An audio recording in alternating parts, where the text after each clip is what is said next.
শোনা যাচ্ছে এবং দেখা যাচ্ছে?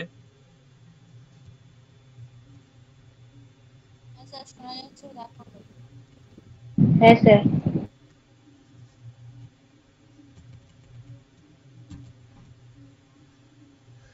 এতটা হয়েছিল সম্ভবত, কতটা জানো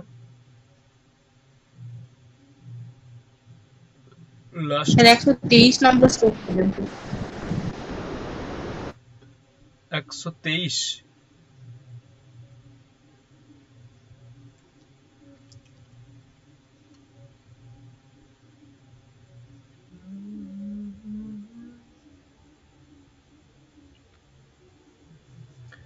পিতৃভ্যং স্বস্য যদৃত্তম তত্তস্যেব ধনম ভবেৎ পিতুরূর্ধ্বম বিভজতাম মাতাপি অংশম সমম হরেৎ। পিতা যদি জীবিত অবস্থায় তার পুত্রদেরকে যে ধন দেবেন, সেই ধন যেমন পুত্রদের হয়ে যাবে, কিন্তু বিষয়টা হচ্ছে পিতা যদি পিতার মৃত্যুর পরে যদি পুত্ররা ধন ভাগ করেন,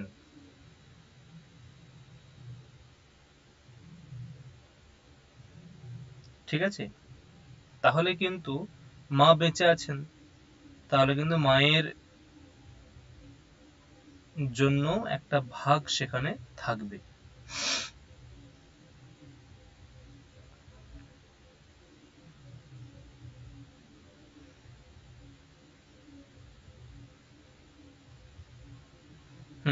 দেখো,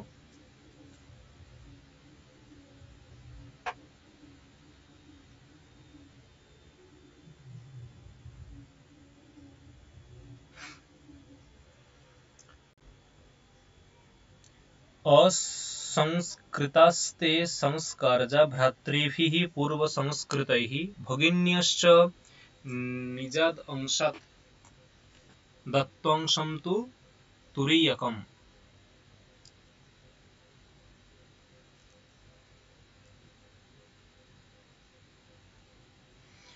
चतुस्त्री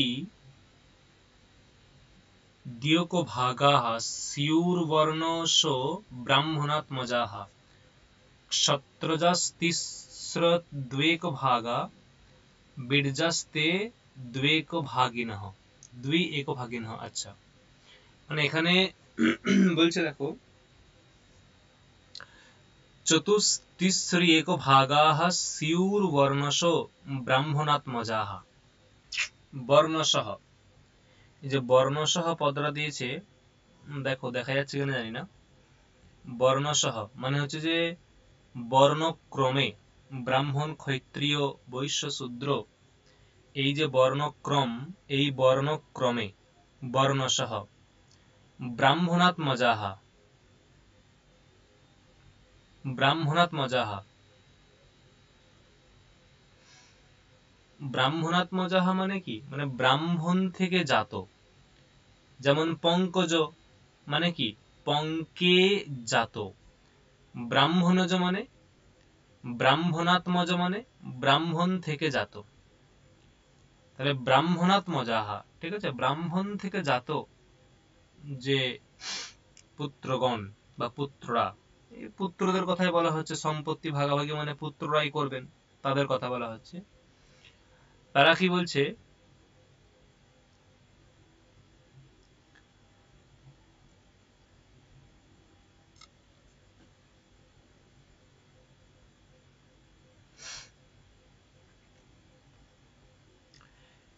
এটা চতুস্ত্রিশিক ভাগः স্যুর্বর্ণশ ব্রাহ্মণাত্মজাः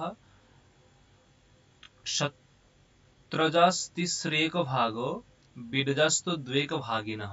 बीडजास्तु द्वेक भागिनः।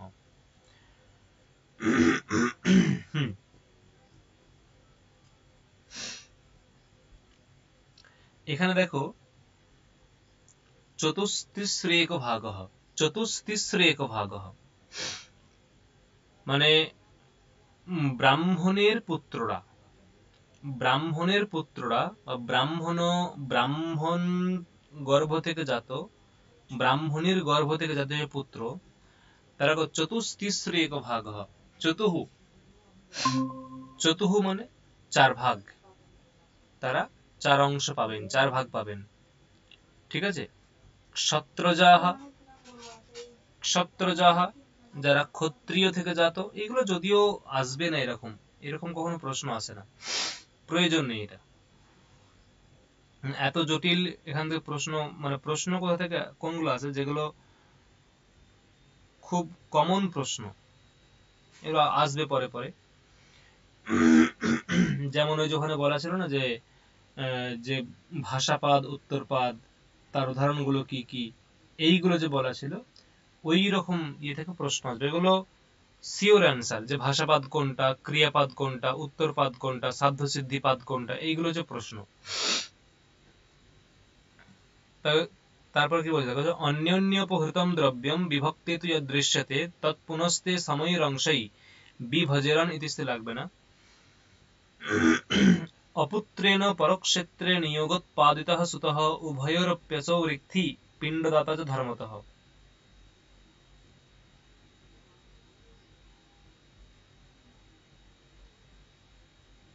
বলছে দেখো,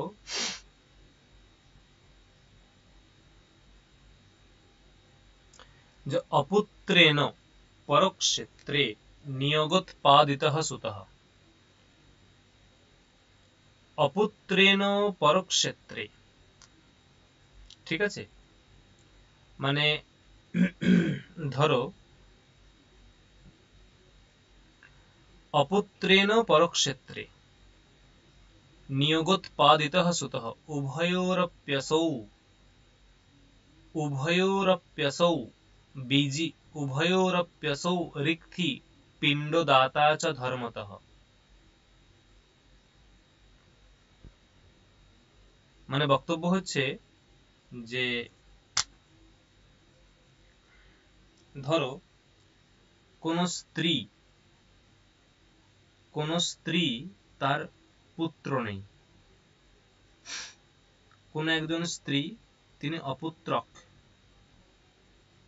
ঠিক আছে, অপুত্রক, তার কোনো কারণে পুত্র হচ্ছে না, এমন সময়ে তার যে মানে স্বামীর যে ভাই, তার স্বামীর যে ভাই, তার দ্বারা সেই মহিলার পুত্র উৎপন্ন হয়েছে, ঠিক আছে। দেখো, স্বামীর যে ভাই, সেই স্বামীর যে ভাই, তার দ্বারা পুত্র উৎপন্ন হয়েছে, তার মানে কি, এই যে ব্যক্তি স্বামীর যে ভাই,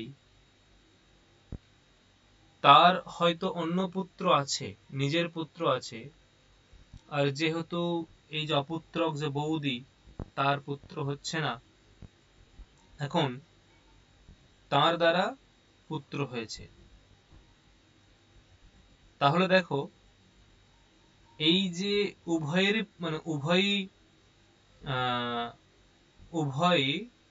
উভয় পুত্রের পিতা, সে উভয় পুত্রের পিতা, মানে নিজের স্ত্রী এবং নিজের ছেলে, সে এক পুত্র, এবং আরেকটা হচ্ছে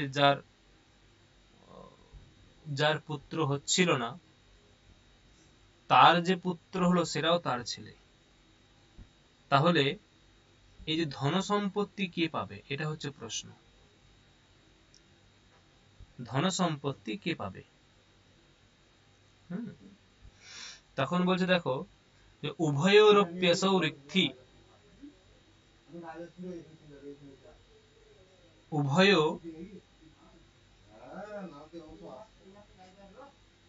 উভয়োরপ্যসৌ ঋদ্ধি,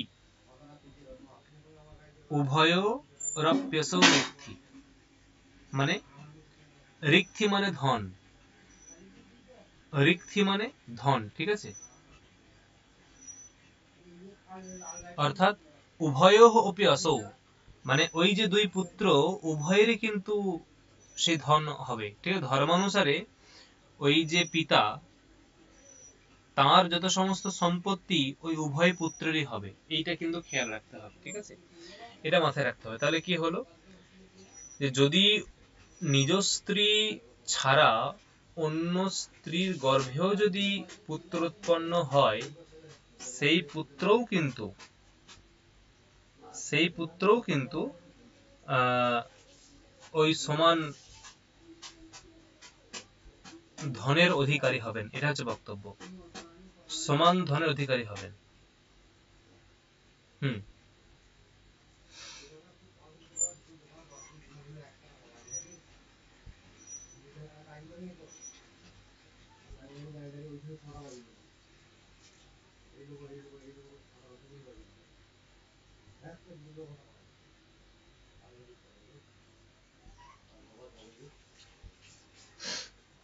দেখো কি বলছে, এই যে এইটা মাথায় রাখতে হবে, যে ঔরসো ধর্ম পত্নীজস্তৎসমঃ পুত্রিকা সুতঃ ক্ষেত্রজঃ ক্ষেত্রজাতস্তু সগোত্রেণ ইতরেণ বা।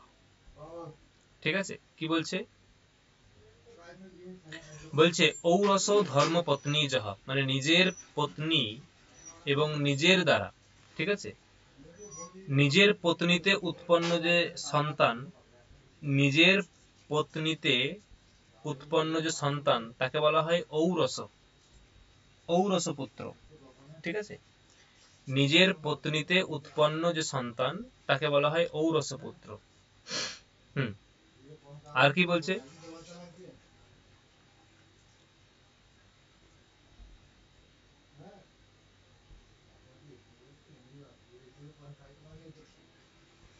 আর একটা বলছে দেখো পুত্রিকা সুত।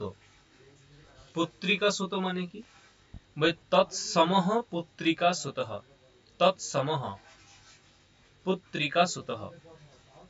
তৎসমঃ বলতে মানে কি, মানে নিজের নয়, ঠিক আছে, নিজের নয় কিন্তু তৎতুল্য, এই রকমকে বলা হয় পুত্রিকা সুত। মানে ঔরস পুত্র নয় কিন্তু তৎসম, এইরকমকে বলা হয় পুত্রিকা সুত। আর এখানে তেমন কিছু গৃহে প্রচ্ছন্ন উৎপন্ন গূঢ়স্তু সুতস্মৃতেঃ কানিনঃ কন্যকা জাত মাতামহ সুতো মতঃ। দেখো 129 কি বলছে,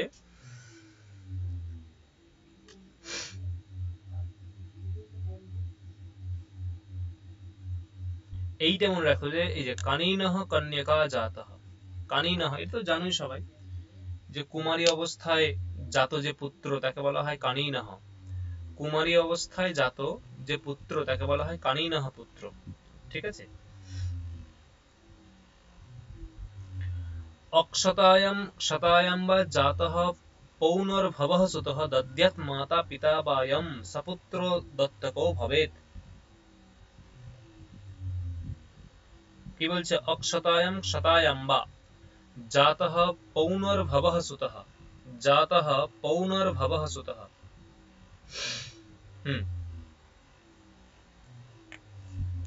কি বলছে, অক্ষতায়াম শতায়াম বা, অক্ষতায়াম শতায়াম বা মানে কি, মানে হচ্ছে, মানে যদি কোনো নারী অসহায়তা অনুভব করে, ঠিক আছে, অসহায় অনুভব করে তার বাসস্থান খাদ্য ইত্যাদি সম্পর্কে, তাই বলছে অক্ষতায়াম শতায়াম বা। ঠিক আছে, অক্ষতায়াম শতায়াম বা, বাসস্থান নেই, খাবার নেই, যথার্থ নিরাপত্তা নেই, এইরকম যে নারী, তাকে যদি কোনো পরিস্থিতিতে কোনো রকম সিচুয়েশনে পুনর্বিবাহ দেয়া হয়, দুবার বিয়ে দেয়া হয়, ঠিক আছে, সেই নারীকে বলা হয় পুনর্ভূ, সেই নারীকে বলা হয় পুনর্ভূ, এইটা পুনর্ভূ। ঠিক আছে, এবং সেই নারী থেকে উৎপন্ন যে শিশু তাকে বলা হয় পৌনর্ভব, যে পৌনর্ভবঃ সুতঃ।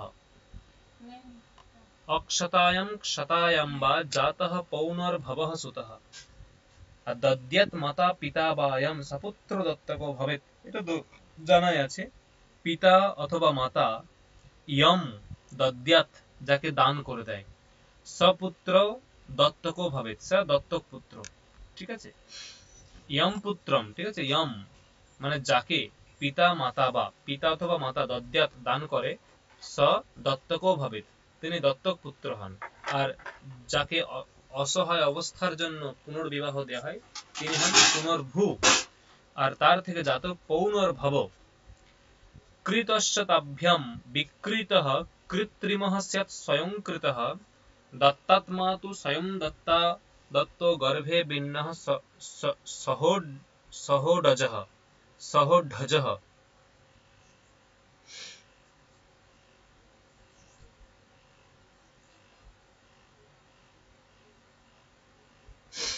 দেখো কি বলছে যে কৃতশ্চ তাভ্যাম বিকৃতঃ, তাভ্যাম বিকৃতঃ, তাভ্যাম মানে পিতা মাতা,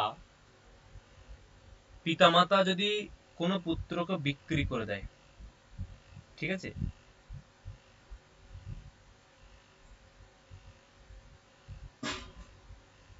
কি বললাম, পিতা মাতা যদি কোনো পুত্রকে বিক্রি করে দেয়, কোনো পুত্রকে বিক্রি করে দেয়, সেই পুত্রকে কি বলা হয়, কৃতঃ পুত্র। কোন পিতামাতা যদি তার পুত্রকে বিক্রি করে দেন, ঠিক আছে, সেই পুত্রকে কি বলা হয়, সেই পুত্রকে বলা হয় কৃতঃ পুত্র, কৃতঃ, কৃতঃ পুত্র। ঠিক আছে, এবং আর কি বলছে না, কৃত্রিমঃ স্যাৎ স্বয়ং কৃতঃ। কৃত্রিমঃ মানে কি, এখানে কৃত্রিমঃ বলতে দেখা গেল যদি কোনো মানে দম্পতির কি নেই না, পুত্র বা সন্তান নেই, সন্তান সন্ততি নেই, তিনি যদি অন্যের থেকে নেন, দত্তক নেন বা অন্যের থেকে গ্রহণ করেন, তিনি যদি অন্যের থেকে নেন বা গ্রহণ করেন, তাকে কি বলা হবে, তাকে বলা হয় স্বয়ংকৃতঃ পুত্রঃ, তাকে বলা হবে স্বয়ংকৃতঃ পুত্রঃ। তাহলে কি বলা হলো,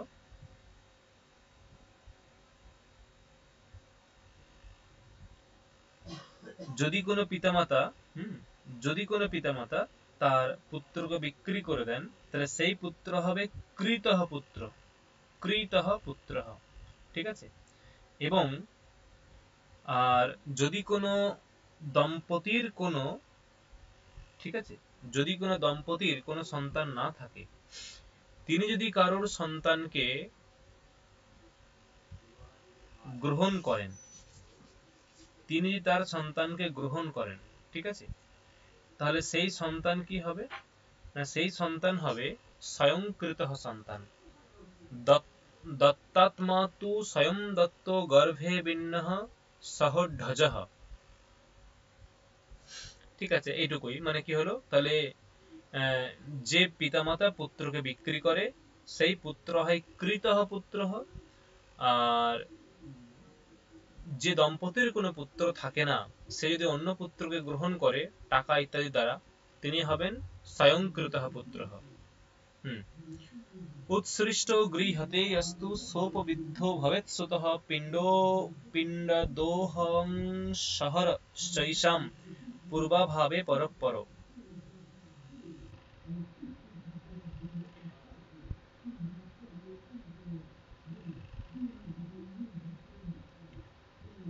উৎসৃষ্ট গৃহতে অস্তু সোপবিদ্ধো ভবেৎ সুতঃ, উৎসৃষ্ট গৃহতে অস্তু, ঠিক আছে, উৎসৃষ্ট গৃহতে অস্তু। উৎসৃষ্ট মানে কি, উৎসৃষ্ট মানে পরিত্যক্ত, উৎসৃষ্ট মানে পরিত্যক্ত। যদি কোনো পুত্রকে কেউ পরিত্যাগ করে, উৎসৃষ্ট মানে পরিত্যক্ত, তার দুষ্ট বুদ্ধির জন্য খারাপ আচরণের জন্য অনেক পিতা পুত্রকে ত্যাগ করে দেয়, পরিত্যাগ করে। সেই পুত্রকে যদি কেউ গ্রহণ করে, গৃহতে ইয়হ গৃহতে সোপবিদ্ধ ভাবেত সুতঃ, মানে সেই সুত, সেই পুত্র অপবিদ্ধ পুত্র বলা হয়, সেই পুত্রকে বলা হয় অপবিদ্ধ পুত্র। তাহলে কি হলো? উৎসৃষ্ট গৃহতেই অস্তু সোপবিদ্ধ ভাবেত সুতঃ, অর্থাৎ যে পুত্রকে পরিত্যাগ করে সেই পুত্রকে যদি কেউ গ্রহণ করে তাহলে সেই রকম পুত্র হবে অপবিদ্ধ পুত্র।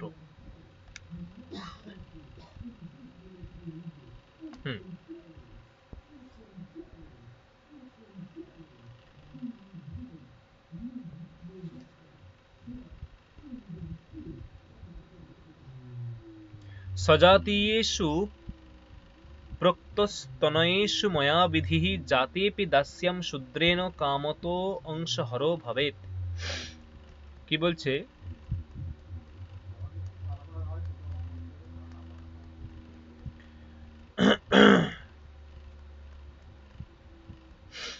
বলছে সজাতীয়েষু অয়ম প্রক্তঃ তনয়েষু ময়া বিধি জাতোপি দাস্যাম শূদ্রেণ কামতো অংশহরো ভবেত। মানে বক্তব্য কি বলছে?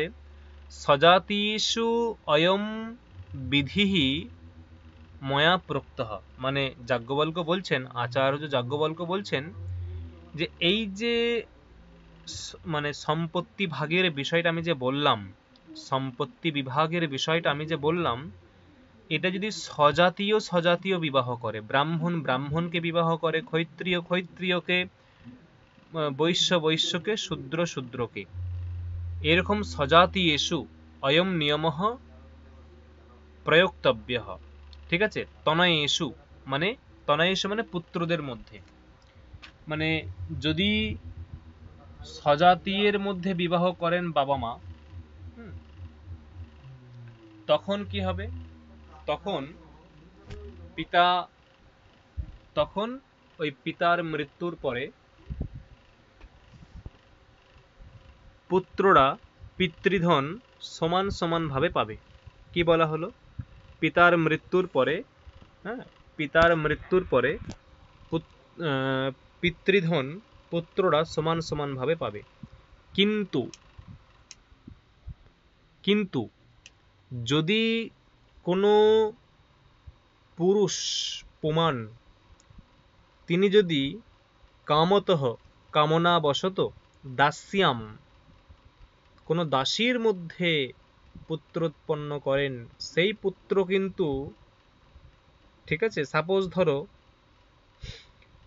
কোনো পুরুষ তার নিজস্ব নিজের স্ত্রী আছে, সেই স্ত্রীর সন্তান আছে, মানে পুত্র আছে, নিজের পুত্র আছে, আবার কোনো এক দুর্ঘটনাবশত কোনো দাসীর মধ্যে সে কামনাসক্ত হয়ে পড়ল, এবং তার ফলে কি হবে? তার ফলে হয়ে পড়ার ফলে সে যদি ওই সে যদি মানে ওই যে পুরুষ, ঠিক আছে, ওই দাসের মধ্যে পুত্র উৎপন্ন করলো, তখন ওই পুত্র কি তাহলে সমান সমান অংশ পাবে তার সম্পত্তির? কারণ একটু আগেই বললো, দেখো, একজন যে স্বামীর যে ভাই, তিনি যদি বৌদি, ঠিক আছে, তার মধ্যে পুত্র উৎপন্ন করে, তাহলে কিন্তু ওই উভয়ই তার পুত্র, এবং সেখানে কিন্তু সমান অংশ পাবে, মানে সম্পত্তির সমান অংশ পাবে। কিন্তু এখানে কি হবে তাহলে? কারণ তার নিজের পুত্র আছে, আবার একটা দাসীর মধ্যে উৎপন্ন করেছে, অসম বর্ণ, সমান বর্ণ হলো না, অসম বর্ণ। তাহলে এখানে এক্ষেত্রে কি হবে? যে এক্ষেত্রে কিন্তু সমান অংশ পাবে না। কেন পাবে না? বলছে কামত অংশ হরো ভবেত। কামত মানে না, পিতা যেমন চাইবেন, পিতার ইচ্ছা অনুসারে তার ওই দাসী গর্ভে জাত যে পুত্র, তাকে ধনসম্পত্তি দেবেন। তিনি যদি চান যে নিজের পুত্রের সঙ্গে এই পুত্রকেও সমানভাবে ভাগ করে দেবেন তাই হবে, যদি বলেন যে না আমার যে নিজ পুত্র তাকে অধিক দেব একে কম দেব, সেটা তার ইচ্ছা অনুসারে হবে, এর বাইরে কিছু হবে না। তাই জাতোপি দাস্যাম শূদ্রেণ কামত অংশ হরো ভবেত। মৃতে পিতরি কুরিয়ুস্তম ভ্রাতরস্ত্বর্থভাগিকম অভ্রাতৃকো হরেৎ সর্বম দুহিতৃণম সুতাদৃতে।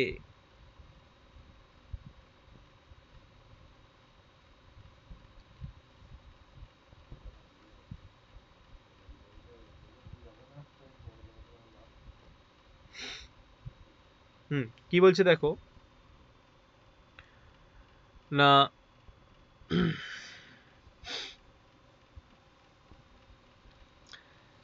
মৃতে পিতরি কুরিয়ুস্তম ভ্রাতরস্ত্বর্থভাগিকম অভ্রাতৃকো হরেৎ সর্বম দুহিতৃণাম সুতাদৃতে। মৃতে পিতরি, পিতার যদি মৃত্যু হয়, ঠিক আছে, মৃতে পিতরি, পিতার যদি মৃত্যু হয় এবং পিতার যদি মৃত্যু হয় এবং তার যে ধন সম্পত্তি, সেই পিতার যে ধন সম্পত্তি, সেই ধন সম্পত্তি কি হবে, তিনি লাভ করবেন, মানে তার পুত্ররা ভাগাভাগি করবেন, পুত্ররা ভাগাভাগি করবেন। এবং তার সঙ্গে কি বলছে, তার সঙ্গে যদি কোনো দাসীর পুত্র থাকে, হ্যাঁ, দাসী গর্ভে জাত যদি কোনো পুত্র থাকে, দাসী গর্ভে জাত যদি কোনো পুত্র থাকে, তাহলে সেই পুত্রকেও ভাগ দেবেন। কত ভাগ দেবেন না, ভাগ দেবেন, কত ভাগ দেবেন না, নিজেদের ভাগের অর্ধেক ভাগ, নিজেদের ভাগের অর্ধেক ভাগ দেবেন, ঠিক আছে। কত ভাগ দেবেন না, নিজেদের ভাগের অর্ধেক ভাগ দেবেন। নিজেরা যদি মানে তাদের সমান সমান ভাগ করলে, ঠিক আছে, মানে তাদের যা ভাগ, নিজ পুত্রদের যা ভাগ, ঠিক আছে, নিজ পুত্রদের যা ভাগ, তাদের অর্ধেক ভাগ পাবে এই দাসী পুত্র। এটা হচ্ছে বক্তব্য। দেখো বোঝা গেল কি বললাম? হ্যালো, আমার কথা শোনা যাচ্ছে স্পষ্ট? সুস্মিতা? হ্যাঁ স্যার। তাহলে কি হলো যে মৃতে পিতরি কুরিয়ুস্তম ভ্রাতরস্ত্বর্থভাগিকম অভ্রাতৃকো হরিত সর্বম দোহিতৃণাম সুতাদরিতে। অর্থাৎ যদি নিজ পুত্ররা যা পাবেন, দাসী পুত্র তার থেকে অর্ধেক পাবেন। আচ্ছা, যদি নিজ পুত্র না থাকে তখন কি হবে? যদি নিজ পুত্র নাই থাকে তখন কি হবে? তখন কিন্তু ওই দাসী পুত্র সব পেয়ে যাবে।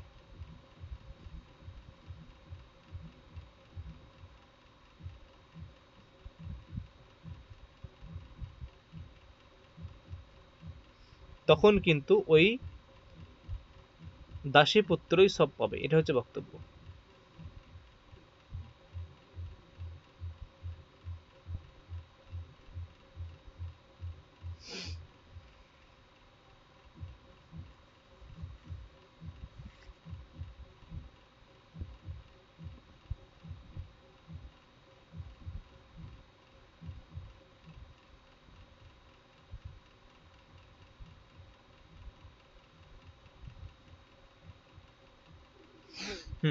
পর কি বলছে দেখো,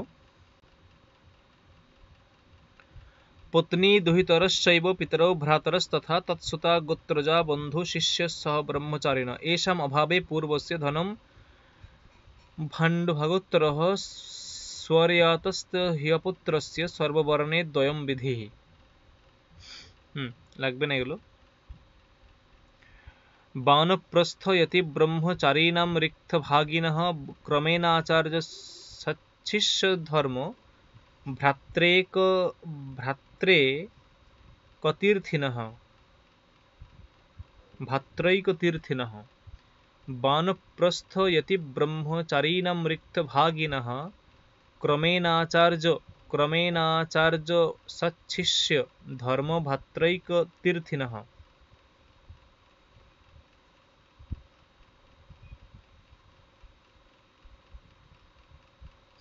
কি বলছে, মানে এখানে বানপ্রস্থ ইয়তি, বানপ্রস্থ ইয়তি, ইয়তি মানে যোগী, বানপ্রস্থ মানে যারা বানপ্রস্থ ধর্ম অবলম্বন করে জীবনযাপন মানে নির্বাহ করছেন। বানপ্রস্থ অবলম্বন করে যারা জীবনযাপন করছেন তাদেরকে বলা হচ্ছে বানপ্রস্থ। ইয়তি, ইয়তি মানে কি? ইয়তি মানে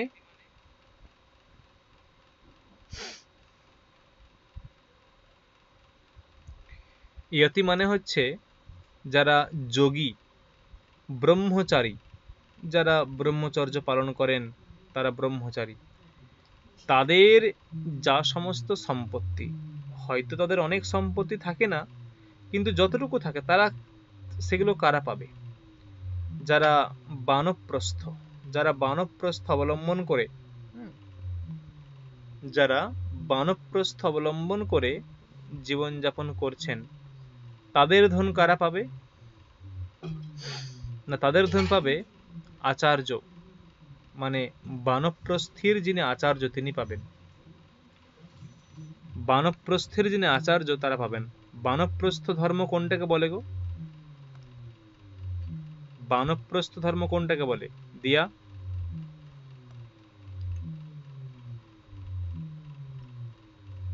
হ্যালো দিয়া, শোনা যাচ্ছে?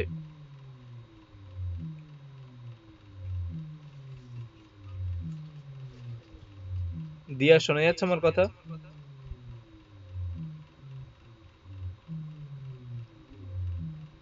বন্যী শিখা, তোমায় বলছি।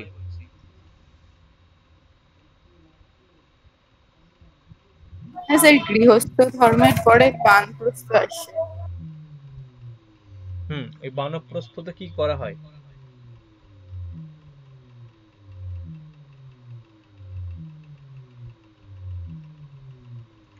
বানপ্রস্থর সময় কি করা হয়? বনে গিয়ে থাকে। হ্যাঁ, কি বলছো? স্যার বলছি গৃহ ছেড়ে বনে গিয়ে বাস করে। তিনি বনে গিয়ে থাকেন, তিনি এই সংসারের যে রীতিনীতি সেটাকে পরিত্যাগ করে বনে গিয়ে এক মনে ধ্যান ধারণা উপাসনা করেন ভগবানের। তারও নিশ্চয়ই কোনো গুরু থাকে, ধরো কোনো একবারে অশিক্ষিত কোন একজন ব্যক্তি, তিনি বনে গেলেন, তিনি হয়তো সংসার ধর্ম আর পারছেন না, একটু ধ্যান জপ করার জন্য বনে গেলেন, কিন্তু তারও তো কিছু প্রসেস আছে, তাকে শেখাবেন কে? তাকে শেখাবেন কে? তার জন্য একজন আচার্য আছেন, তার জন্য একজন আচার্য। ওটাই বলছে যে সেই বানপ্রস্থির যে সমস্ত ধন সম্পত্তি সেগুলো কে পাবে? ওই আচার্য পেয়ে যাবে। আর ব্রহ্মচারী, যে ব্রহ্মচারী তার ধন সম্পত্তি কে পাবে? না, তার শিষ্য বা ভ্রাতা। ভ্রাতা মানে গুরুকুল সম্পর্কে ভ্রাতা, যে ভ্রাতা ঘরে আছে সে নয়।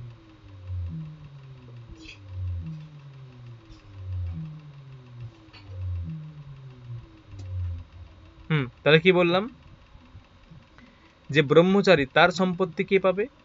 না, তার শিষ্য বা তার ভাই, দুজন পাবে, যে মানে ওই দুজনের মধ্যে যে কোনো একজন পাবে।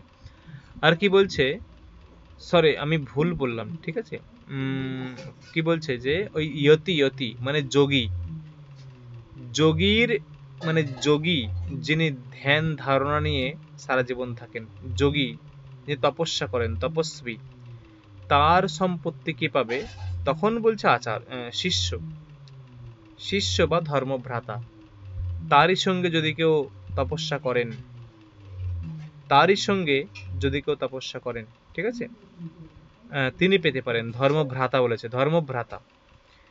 আর ব্রহ্মচারী, ব্রহ্মচারীর সম্পত্তি কে পাবে? না, বলছে যে সতীর্থ, ব্রহ্মচারীর সম্পত্তি কার পাবেন না? সতীর্থ। অর্থাৎ সতীর্থ মানে তার সঙ্গী যিনি ধর্মাচরণ করেন তিনি। তাহলে কি হলো? বানপ্রস্থের সম্পত্তি কে পাবে? বানপ্রস্থের সম্পত্তি পাবে আচার্য।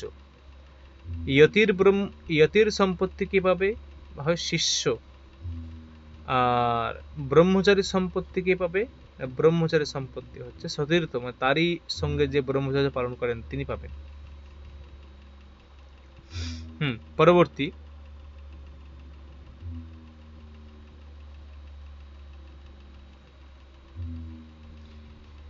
ক্লীবোऽথ পতিতস্ত তজ্জঃ পঙ্গুরুন্মত্তকো জরঃ অন্ধে চিকিৎসারোগাদ্যা ভর্তব্যা স্যু নিরংশকাঃ।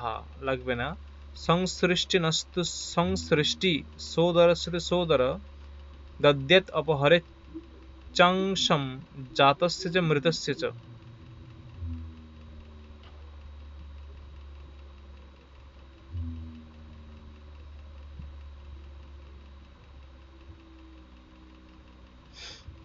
দেখো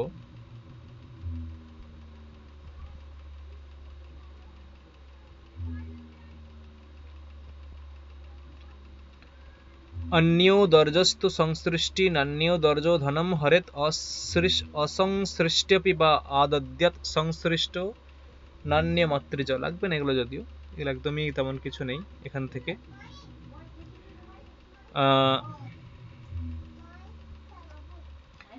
পিতৃমাতৃ পতি ভ্রাতৃ দত্তমধ্য গ্লুপাগতম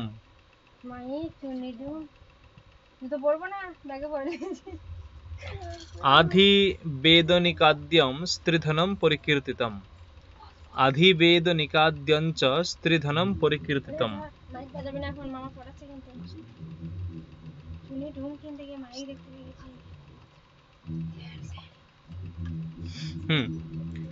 ঔরসাः ক্ষেত্রজাস্তেষাং নির্দোষাः ভাগহারিণः সুতশ্চৈষাং প্রভর্তব্যা यावद्वै ভর্তৃসৎকৃতাः অপুত্রা योधितश्चैषां ভর্তব্যাः साधुवृत्तयः निर्वास्याः व्यभिचारिण्यः प्रतिकूलास्तथैव च।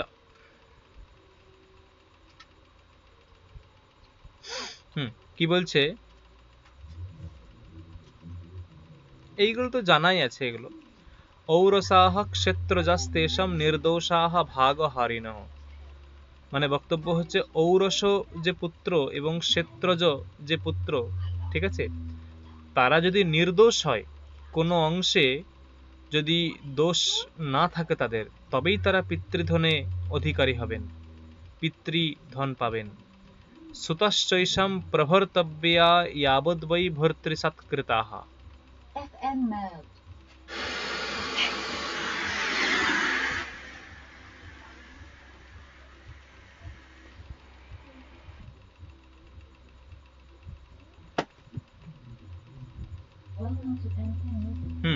তাহলে কি বলছে? বলছে সুতশ্চৈষাং প্রভর্তব্যা यावद्वै ভর্তৃসৎকৃতাः, यावद्वै ভর্তৃসৎকৃতাः, ঠিক আছে না?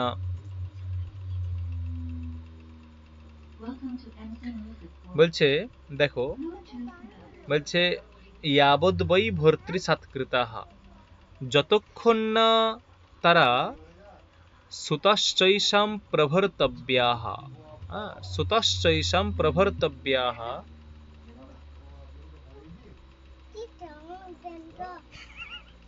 সুতশ্চৈষাং প্রভর্তব্যাः यावद्वै ভর্তৃসৎকৃতাः,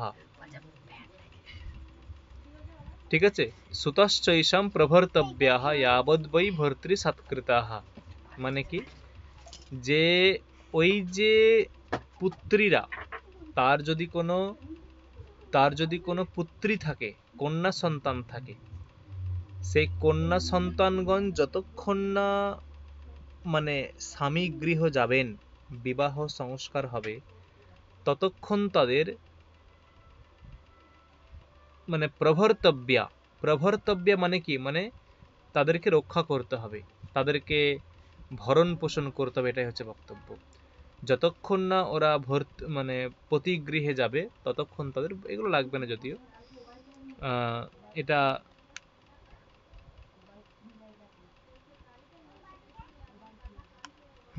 এটা দেখে রাখবে।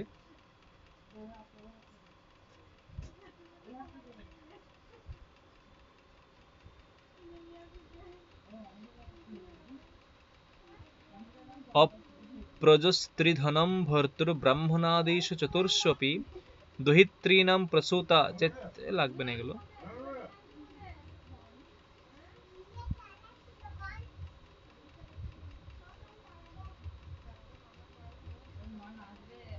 दत्त्वा कन्यां हरन् दण्ड्यो दत्त्वा कन्यां हरन् दण्ड्यो व्यायं दत्त्वच्च सोदरं मृतायं दत्तमाद्यात् परिशोध्योतव्ययम्।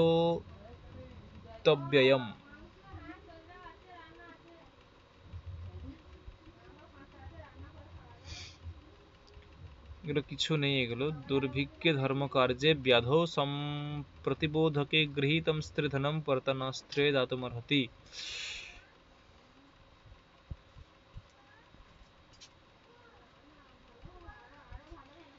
विभागनिन्नवे जातिबन्धुसाक्ष्यभिलेखितैः विभागभावना ज्ञेया গৃহক্ষেত্রৈশ্চ যৌতুকৈः। লাগবে না এগুলো। এখানে ওই যে দায় ভাগ প্রকরণটা এখানে শেষ হলো, দায় ভাগ প্রকরণ।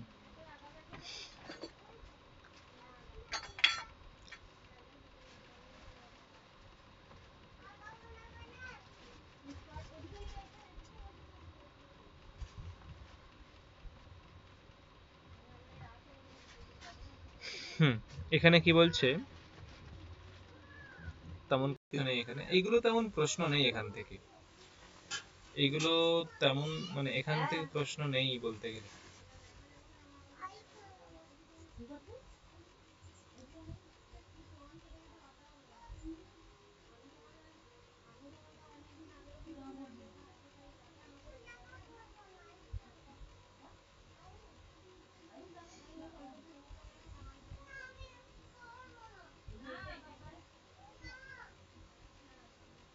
এগুলো তেমন কিছু নেই। মর্যাদায়াঃ প্রভেদে চ সীমাতিক্রমণে তথা ক্ষেত্রস্য হরদণ্ড।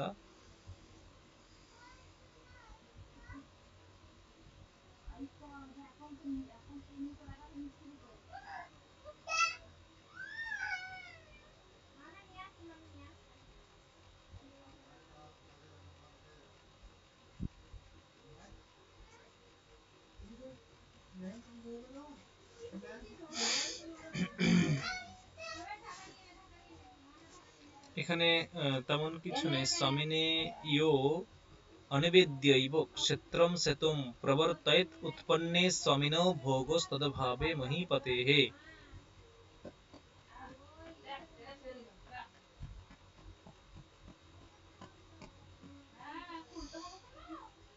এগুলো এখানে প্রশ্ন নেই, এখানে মানে প্রশ্নাত্মক এখানে কিছু নেই।